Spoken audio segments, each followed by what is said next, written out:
Hello, everyone. Welcome back to the Dating After Divorce podcast. I'm Shadi Curry. I am your host, and I am the only one here on this episode today. I wanted to share my thoughts around being in control of your dating journey. And this is a little bit of a sensitive topic. I don't think I talk about it a lot in my public episodes. I have an episode way back called Taking 100% Responsibility. So it's a similar concept. I do delve into it deeply in my one-on-one coaching and in my group coaching because I can introduce the topic as an individual application to the woman that I am coaching in that moment. Taking 100% responsibility, the concept can be presented in ways that are shaming to people because there are ways that women are treated on the apps. There is conditioning and programming and socialization. There is cultural narratives. There are power imbalances that impact women in the dating world. There just are. There are attitudes that impact women of color in the dating world. There are attitudes that impact women who do not conform with the current beauty standards. So if you're a plus-sized woman, or if you are someone who is like myself, of another culture, you have an accent, or you're neurodiverse. Like there are just all kinds of attitudes and prejudices that can come into play when you are dating. And so I always hesitate to talk about, you're in control and you should take 100% responsibility and your experience is 100%, up to you. It is, and it also isn't. But there are ways in which it is important to know that you are in control of your dating experience. Now, you're not in control of attitudes that other people are going to have. Other people will still have attitudes. Other people may be racist, prejudiced. Other people may, slide in your messages on the apps and tell you that you should go lose weight before you date, things like that. Now, and those are not in your control. Those are wrong. That should not be happening. But that's not what I'm talking about. I'm not talking about things that other people do that impact you in that way. When I talk about taking responsibility, I'm not talking about taking responsibility for how other people are showing up on the apps, even if those things impact you. I'm talking about the overall dating experience. So not the incidental dating experience, not one incident or even a series of incidents, but an approach. Sort of your approach to dating is within your control. And your approach to dating does impact your results. When I'm working with my clients, a lot of the work that I do is presenting my process. And what my process has in place is certain principles, some philosophies, a lot of psychology that helps them adjust their approach. A lot of what I do is debunking beliefs that my clients have that are making their approach to dating not work. And I will give you a few examples from clients that I have worked with in this episode.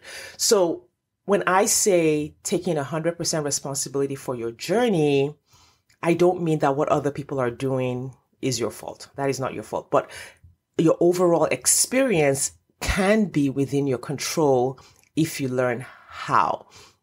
And there are certain experiences that are happening that are within your control. And so I'll give an example. So this is a recent example with one of my one-on-one clients who is currently having the best time on the apps. We actually met yesterday and she will recognize herself in this story. And she's had about 15 first dates in the few months that we've been working together. However, prior to that, very early on, she had an experience where there was someone who was just really creepy and really weird that she was having conversations with on the apps. And when that happened, it really shook her up because she was like, oh my gosh, I feel like this person is just a really horrid person. I'm not even, I feel like he might look me up on the internet. There were just things that were happening and things that he was saying that made her feel really concerned about him. Now, because we were working one-on-one, we were able to have a conversation that was really tough, but that helped her turn her entire dating experience around. She was not responsible for the things that this person said, and she was not responsible for how he was approaching her and approaching the world. However, because we were working one-on-one, we were able to say, okay, this person is not doing the right thing, not saying the right thing, but how could you have seen this earlier? How could you have followed the process in a way that could have prevented being on the phone with this person? And that little fix for her has made all the difference. Like, she is so close to meeting someone who is a match for her that we're like both giddy with excitement, just because every date since then, and she's had, I don't know, maybe 8 or 9 dates since that person, has just been like closer and closer and closer to what she's looking for. She's getting warmer and warmer because she made that single shift. And that shift isn't something that I can teach. I can't say, hey, everyone, go make this shift in your dating process and it's going to fix it for you, because everyone's blind spots are different. Everyone's, the thing that we're not seeing, the emotional imprint that you have, the fallacy that you are, walking with, the, what do we call them? The bias that's, affecting your journey could be different from everyone else. Sometimes for some people, it's availability bias, where it's like, oh, these are the only people in my environment. So that's what you end up seeing everywhere. So whatever the blind spot is going to be different for each person. And pointing out our thinking errors, our thought errors, our biases can feel very painful, right? Because, we're smart, we're intelligent, we've achieved so much in all of these areas of our lives. Thinking that somehow we're doing dating wrong can trigger shame. Like, that is something that I have seen over and over and over again. So I always hesitate to say, hey, you're doing it wrong. And if you would just be smarter and do better, it would fix everything, because that's the message we get anyway. Like, the world is already giving women that message that we're doing it wrong and something wrong with us. We're too needy. We're too picky. We're too this. We're too that. And so I'm always trying to be sensitive to not say, hey, you're doing it wrong. And if you would only do it differently, you would meet someone, because it's not that simple. It's really an individual journey. However, within that individual journey, if the result isn't happening for you, and if you have in a sense tried everything and tried lots of things, then chances are there are little pieces of your journey that are not working that you can't see, right? There are parts of the journey that you are not taking responsibility for. You might not be able to take responsibility for them because you can't see them yet. And so this is where coaching and feedback and having eyes on your journey can be really, really useful. So the first thing I would say, if you want to take 100% responsibility, is to make sure you're doing it from a place of fully loving yourself, fully backing yourself up, believing that this is not a you problem. There is nothing wrong with you. You are amazing. You are lovable. You are worthy of love. You are worthy of having someone mirror back to you that you're worthy. You're worthy of this goal of having a partner and having a companion. Okay, you have to start there. You have to start with compassion for yourself, with 100% unconditional acceptance for yourself. And if you don't have that yet, right, making sure that you're aware, okay, I have a tendency to slide into self-pity and beating myself up and telling myself I'm doing it wrong when something isn't happening that I want. Start there. Like, okay, do I fully accept myself? Or at least am I aware if I slide out of that? When you're looking at your dating journey, I'm like, okay, I've been on the apps for 6 months and I haven't met anyone good. This doesn't mean there's something wrong with me. It means there's a blind spot in my dating journey. Like, I really want you to sit and phrase it that way. I have actually a couple of clients who I'm currently working with who, they were on the apps and they weren't getting any messages back. Like, they were doing all the things that are in my program. They were, swiping according to, the guidelines that I gave them, profile, all those things were in place, but they weren't getting any messages back from the kinds of people that they wanted. And, I'm so glad that they were in a program with me, because the typical thought and the typical assumption in that situation is that, oh yeah, I'm only attracting the bad guys. Nobody wants me, blah, blah, blah, etc. But we were able to sit down and say, okay, what's going on here? And we looked at it. And for one of them, the issue was that the city she lived in was just had so many people. Like the numbers was so high. She lived in a city with millions and millions of people, that her profile, even though it was a great profile, just wasn't rising to the surface. It just wasn't rising to the surface, even though it was an amazing profile. And so we made changes to her profile, and we had to choose, I think the approach we took was like, hey, you need to tell a certain story. And the story that she was telling in the text of her summary, her photos were not reflecting the summary. And so people were, and our guess was that people were looking at her photos and they didn't tell the story that her profile did. And because of the sheer numbers, people weren't reading her profile. Like in a smaller city, people might take the time to read a profile. So we made those changes, and within a week, maybe 10 days, started seeing messages coming back. And we're like, oh, okay, well then let's dial that up a notch again. And so that's sort of an example of taking responsibility. The first thing in that situation was, hey, it's not you, and I kept repeating that to her over and over and over again. As we worked through this, I was like, it is not you. I promise you, it's not you. We don't know what this issue is yet, but it is not you, because she is amazing. And I know if you're listening to this podcast, then you're amazing too, right? And that's, I think, another thing that really we have to start reflecting to each other as women, that listen, you're good, right? Reflecting to each other, don't just focus on the one thing that in your life that you haven't done perfectly, right? Look at all of your accomplishments. Look at all of the things that you have brought to this world. Look at all of the people that you've helped, and bring that to the table when you're reflecting on your journey and looking at what's working and what's not working. Don't just look at, well, if I were a better person, if I were cuter, if I were skinnier, if I were whatever. No, you already are everything that you need to be to deserve love, which is a human, right? You're a good human. You deserve love. And so that was another example of taking 100% responsibility. It didn't mean that she beat herself up for not attracting, quote unquote, attracting the good guys. It meant we sat and looked at the process. We assumed she was okay as a person and said, what are the numbers? What's happening on the apps? What's happening when you're swiping? What's happening with your photos? What's happening with your profile? And have we told the story that we need to tell in order for you to get the results that you want? So I really want to emphasize in this sort of riff that I'm doing that it's your dating journey really is in your hands. It really is something that you can practically fix.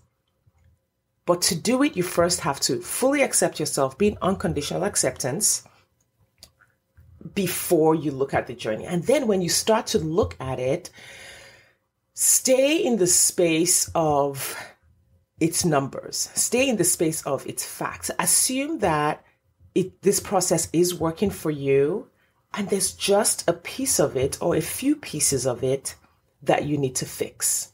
There's just something that you're doing, a fallacy that you believe. There's just a myth that you are working with, a tip from the internet that you're working with that isn't applicable to you or isn't applicable to your journey. And then become curious and find out what it is. So unconditionally accept yourself. And then second, become curious. What could the fix be? What is the one thing I need to fix? What is the one thing I need to change? Where could I make my process better? Where could I customize things that to make them work better for me? So maybe you're, and for my clients who are in my group program, not all of them are doing things exactly the same way, right? They all have the same process. They all have my philosophy, but they don't all apply the pieces of it the same way because they live in different places. They are all looking for different types of men. They all have different challenges, right? So my group is very diverse. We have women from all races, different professions, and for each of them, their experience on the apps will be impacted by, unfortunately, who they are, who they're looking for. It's unfortunate that women of color on the apps just have, really difficult experiences. And we always bring that into their application of the process. We always talk about it. So in the group, like, I will call it out. I'll be like, listen, this is your situation. And so you may have to do these things in order to stand out in your area or in order to repel this certain, you have to repel this extra set of men, right? Everyone is repelling, like, I don't want these guys. I don't want to see these guys in my feed. And so we do the work to build that in. And then we build in the particular experiences that each woman is having into her process. So get curious about who you are, where you are, what you're looking for, and how those factors will impact how you need to show up if you're on a dating app, or where you need to go if you're dating in person, who you need to be talking to about introductions or social events that you need to go to in order to make your dating process, to accelerate your dating process, to move faster, to meet more of the kinds of people that you are looking for. So 1, unconditionally accept yourself. 2, get curious about what might actually be happening. The third thing you want to do is implement. You want to do the thing. You want to make the changes. This is going to require effort. I always chuckle at how people think that dating shouldn't require effort. That if dating feels hard, or if they're having to put in effort, if they're having to do research, if they're having to get up 2 or 3 times a week and go somewhere, if it feels hard, if it feels like work sometimes, that somehow they're doing it wrong. And I'm like, why? Why do you think that? Right? We've watched way too many movies, read way too many romance novels where everything is just all about the feelings. And, you're either in love or you're in heartbreak, but there's no actual like physical work happening in the dating journey. Like, that is not true. It is work. And, I think it's appropriate that dating is some work, because the 3 big parts of anyone's life will be your relationships, your work, the work you put out into the world / your money or whatever, and then your health. And these 3 big, areas that I think all of us want to thrive in. We want those 3 areas of our lives to be good, to be sorted, all require effort. We all know that going to work requires effort. Running a business requires effort. Taking a certification or an advanced degree all requires effort. We all know that working on our health requires effort. You got to figure out the meal plan and buy the ingredients and cook the food or pay for someone to do it. You got to go to the gym or take a walk around your neighborhood, run, go to spin class, go to yoga. And you don't just do it once, you do it over and over and over again, forever. Why do we accept that these big areas of our lives where we want to thrive and we want to be successful will require effort, but then when it comes to dating and choosing a partner, choosing that person who is going to be the one person that is going to share your life and travel with you and build an empire with you, go on family vacations, you're going to live life with that. The journey to that person would not require effort. When you get on the apps and it's like, 5 weird guys in a row messaged me and now I'm done. That's not how it works. In order to have an amazing experience dating, you have to craft that experience. You got to craft it. You have to sit and say, what does this actually look like? How is this supposed to work? And the dating apps, of course, have made that feel really like, oh yeah, you're supposed to just be able to go on there and swipe. But I don't really blame the dating apps for that attitude, because that's the attitude we had when in our, teen years. You were just supposed to, some guy was just supposed to ask you out, and then he would be your boyfriend, and that would be it. In our 20s, it was the same thing. It was like, okay, yes, you just meet a good guy and then you marry him and you settle down. There's just always this breezy way that we talk about dating, like it's just supposed to happen. You shouldn't have to put in effort. It shouldn't feel like work. It shouldn't require thinking and crafting a process. It shouldn't require strategy or optimization, or I don't know. Like, underlying this process is work. Anything good and amazing, any masterpiece you're going to create in your life is going to require putting in some work.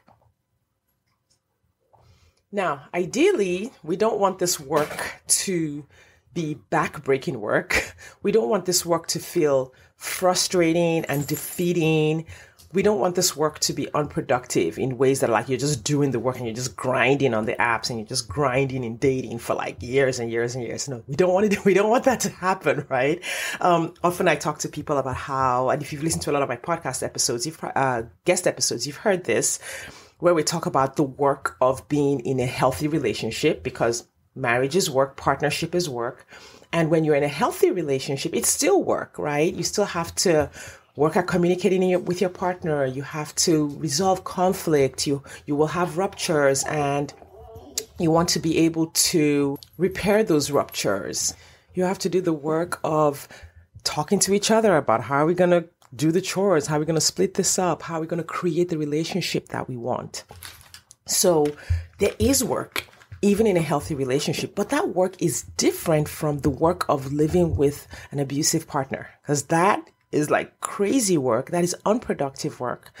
No matter how much effort you put into that kind of a relationship, often you will find that like it never goes anywhere. It's like a black hole, just sucks up all of your work, all of your ideas, all of your solutions, and you never arrive at the place of achieving a nourishing relationship if you're with someone who is abusive or toxic or who does not put in their own contribution to the relationship. So it's the same way with dating. We don't want you to just be on the apps and just grinding away, weeding through thousands of awful profiles. That's not the point. The point is to put your effort into a process that is productive, into a way of dating that does give you a series of really, really good men to date. And really the client I talked about at the earlier part of this episode, that was really what happened for her, is that when she started out, she was having some good dates,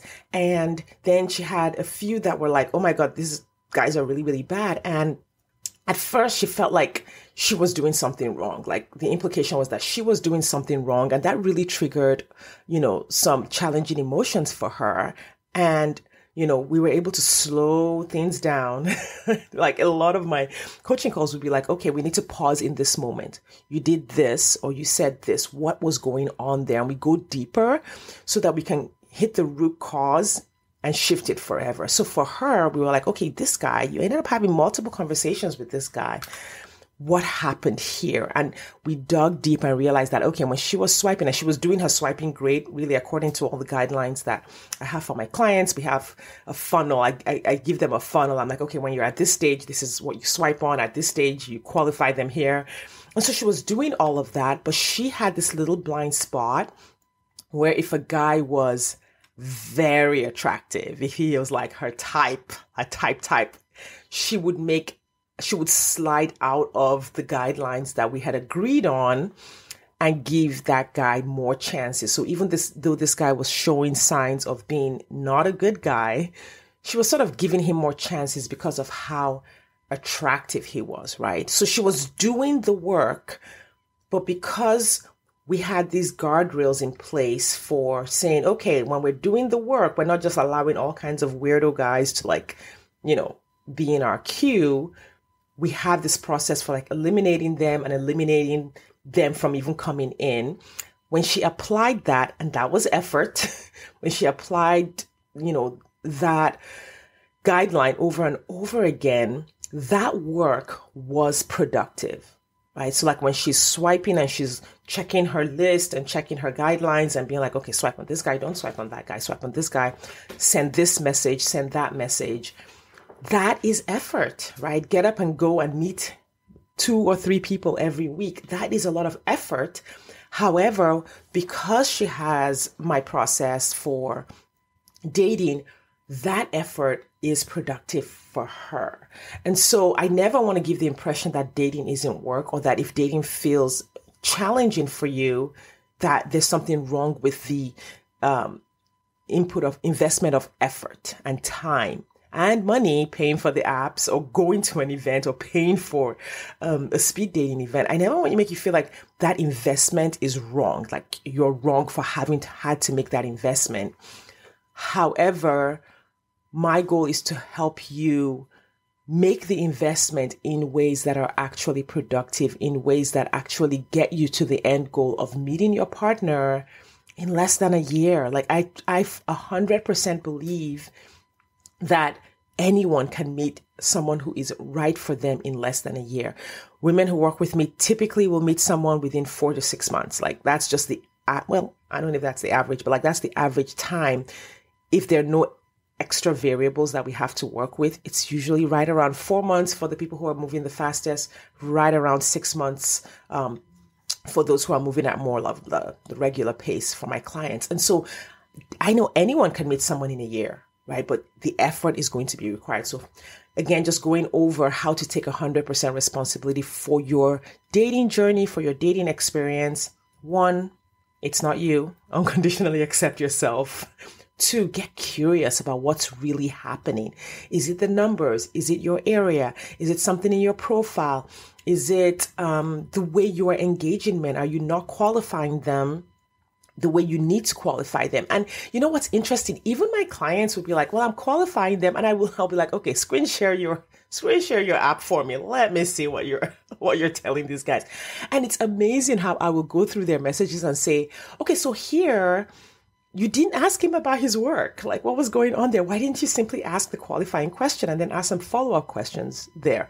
And they will usually have an answer. Well, I thought because he said this. And I'm like, no, honey, you got to ask the qualifying questions.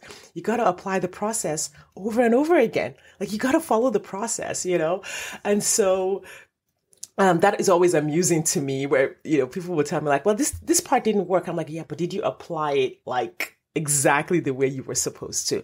So, unconditionally accept yourself. Get curious about where the challenge might be. If there's nothing wrong with you, which we know there isn't, honey, you're amazing, then implement what you come up with when you are troubleshooting. I always talk about the way my process is like, it's like a garden hose. If it's all kinked up in different places, then the water is just not going to flow at the other end. And so you got to go to each kink, unkink that garden hose at every point, figure out what's happening at every part of your funnel. And that funnel is for good men. So if the hose is still spitting out all the guys that, you don't want, then something is wrong along the way. You got to pause and unkink each one, because there are good men in the world. There are plenty of good men who are looking for a relationship, who are looking for a partner, who want marriage. They really are out there. And the reason they're out there is because every once in a while you're like, oh yeah, this person's getting married. This person met someone. It's like, it's still happening, right? I talked to a client recently, and we were troubleshooting her process. She was feeling kind of down about it. And I was like, okay, what's going on? And we were, putting things back in place and doing a reset. And she said, I just really feel like all the guys who meet this particular criteria in my area, like, in my friend group and in my network, like we know all of them. We've known all of them. And, they just aren't anymore. And I said, and yet you have a friend who recently announced that she was getting married again. So obviously you didn't know all of them. Right? There was one out there that you all thought you knew, but you really didn't know all of them. Okay. So there are people out there. You're going to continue to hear stories of people meeting someone. It's just going to continue. And that one of those stories can be you if you take a step back and can take 100% responsibility and without shaming yourself, right? If you can say, listen, this is possible for me. I can do this too. And if I'm doing it, quote unquote, doing it wrong, it's not because I'm wrong. It's because there's just something I don't know. There's just a process that I'm not applying. There's just an insight and an understanding of dating. There's an idea that I'm not implementing, and I just need to figure out what that is. Okay. You are not a victim of what's happening on the apps. The apps are not just happening to you. Your dating experience is not just happening to you out of nowhere. And, don't stay in that or be in that, like sort of helpless, passive state where it's like, well, there's nothing that can be done. It's me, where I am, how I show up or whatever. No, that's not true. You might have some extra challenges depending on your situation. However, those challenges can be overcome. Those challenges have been overcome by others. And so if you can take a step and just say, I'm going to take charge of this. I'm going to approach it with unconditional acceptance for myself. I'm going to get curious about what might be going on. And then I'm going to implement. I'm going to put in that effort. And you do that consistently, you will 100% get the result that you want. And if you want support here, which I highly recommend you get support, because especially if it's a blind spot that you haven't seen, support, having someone's eyes on it, working with me to guide you through my process and apply it for you can make such a difference to your experience dating and the speed of you getting to the partner that you want. All right. That's today's episode. Thank you for letting me just kind of like riff off of this idea and try to crystallize it in words, even though, when I know this is going out to thousands of you and, my brain is always like, oh my God, I hope I'm saying it in a way that will resonate with everyone without shaming everyone or trying to make anyone feel like, oh, they're doing it wrong. And that was really my goal today. So I hope I was able to achieve that. Appreciate your time and attention, and I will see you next time.